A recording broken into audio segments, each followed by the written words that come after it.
이런 정도의 쓰레기라면 그냥 쓰레기도 아니잖아요. 개쓰레기잖아요. 그죠? 평생을 바칠 이유가 없습니다, 여러분.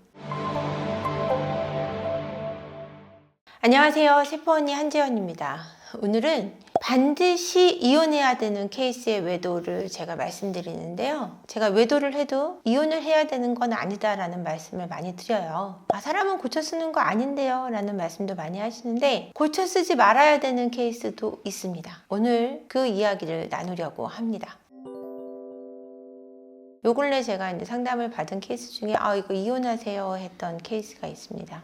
유부남인 남자가 미혼이라고 말을 하고 다니는 케이스였어요. 나이도 속이고 여자를 만납니다. 근데 어떤 여자를 만나느냐? 고등학생을 만납니다. 고등학생한테 몇만 원씩 주면서 애인으로 만나는 거예요. 그러니까 사랑해서 만난다는 거죠. 그 여자애한테는 이제 네가 고등학교 졸업을 하면 결혼을 하자고 하는 겁니다. 그래서 그 카톡을 주고받은 걸 이 아내가 보게 됩니다. 아내가 그 고등학생을 대상으로 상간소송을 할 수 있을까요? 할 수 없죠. 그죠? 미성년에 대한 그루밍 성폭행이니까요. 그래서 이 아내분이 저한테 연락이 옵니다. 어떻게 하면 좋겠느냐라고 연락이 와요. 그래서 상담을 하게 됩니다. 남편이 잡혀가길 바라진 않는다는 거죠. 이런 경우는 잡혀가야 되는 게 맞다고 생각하지 않습니까, 여러분? 그래서 제가 잡혀가도 된다고 말씀을 드립니다. 그 고등학생 아이가 집에서 눈치를 챈 것 같다. 그래서 엄마가 만나면 안 된다고 얘기했다. 뭐 이런 카톡도 주고받은 게 있다라고 하는데 제가 유추하건대 그 여학생의 집도 건강한 집은 아닐 거란 말입니다. 그죠? 건강한 환경에서 아이가 그런 행동을 하긴 어렵거든요.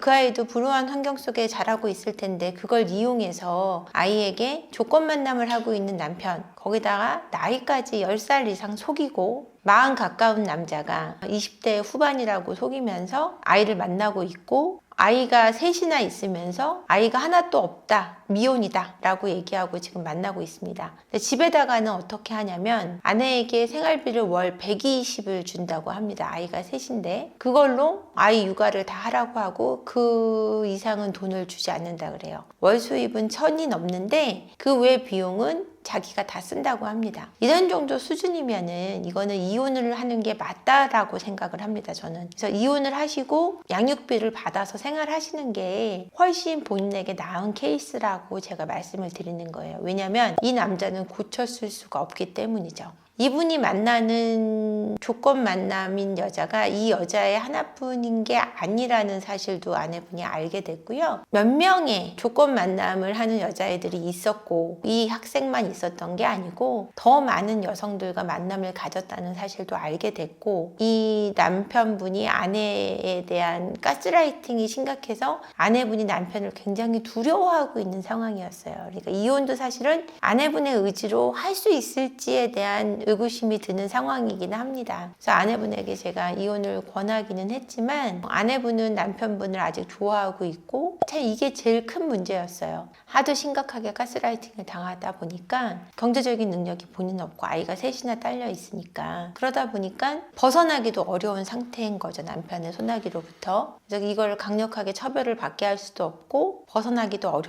어려운 상황이긴 한데 계속해서 저에게 도움을 요청하신다면 저는 소송으로 이혼을 하실 수 있도록 도울 생각이고요. 그렇게 하는 게 이분에게도 아이들에게도 좋은 경우라고 저는 생각합니다.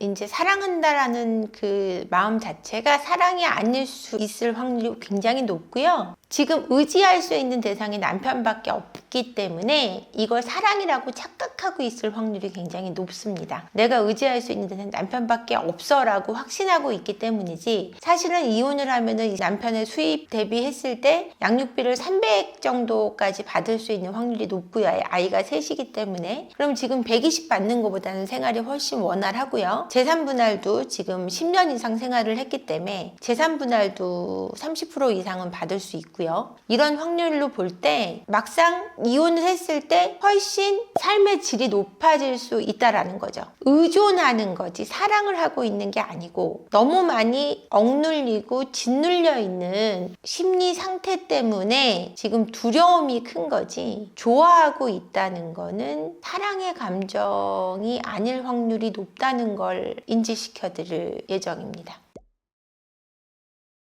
경제적인 폭력이 어떤 걸까에 대한 질문을 지금 피디님이 해주셨는데, 남편분이 잘 버는 수준이 아니다. 200만 원, 300만 원을 버는데 돈을 200만 원을 준다. 아니면 150을 준다. 그거는 경제적 폭력이 아니에요. 그거는 최선을 다하는 거예요. 500 이상, 700 이상, 1000만 원 이상 벌면서 아내에게 100만 원, 150만 원을 주면서 관리비에, 보험비에, 애들 양육비에, 생활비까지 하라고 하시는 분들이 가끔 있어요. 애들하고 쩔쩔쩔쩔 매고 살면서 남편분한테 5만 원 더 타서 쓰려면 정말 온갖 수모를 다 당해야 되는 케이스들이 있습니다. 그런 게 경제적 폭력이에요. 남편분이 2천, 3천을 벌어요. 근데 아내분한테 뭐 한 500만 원, 600만 원 줘요. 이런 건 경제적 폭력이 아니에요. 많이 버는데 대비 적게 준다고 경제적 폭력일 수는 없어요. 그런 게 아니라 어느 정도의 수입이 있으면서 자신의 생활은 마음껏 하고 아내에게는 정말 생활조차 힘들 정도의 금액을 주면서 아껴 쓰라고 하고 이 현 시대의 물가에 맞지 않는 생활비를 주고 있다면 그건 좀 경제적 폭력이라고 할 수 있을 것 같아요. 돈을 적게 주는 것뿐이 아니라 많은 돈을 벌면서도 아내에게 경제적인 수치감을 준다든지 이런 거 자체는 다 경제적 폭력일 수 있습니다. 그러니까 함께 많이 번다고 하더라도 너무 지나치게 반반을 요구하는 배우자, 이런 것도 경제적 폭력일 수 있어요, 여러분. 그러니까 아내의 정서적인 어떤 부분도 전혀 고려하지 않는 금전적인 나눔, 절대적인 반반, 이런 것도 경제적 폭력일 수 있습니다. 아내가 남편에게 그러는 거요? 그것도 마찬가지입니다. 어떻게 남자만 모든 거를 짊어지고 갈 수 있다고 생각하십니까? 저는 그거는 옳다고 생각하지 않습니다.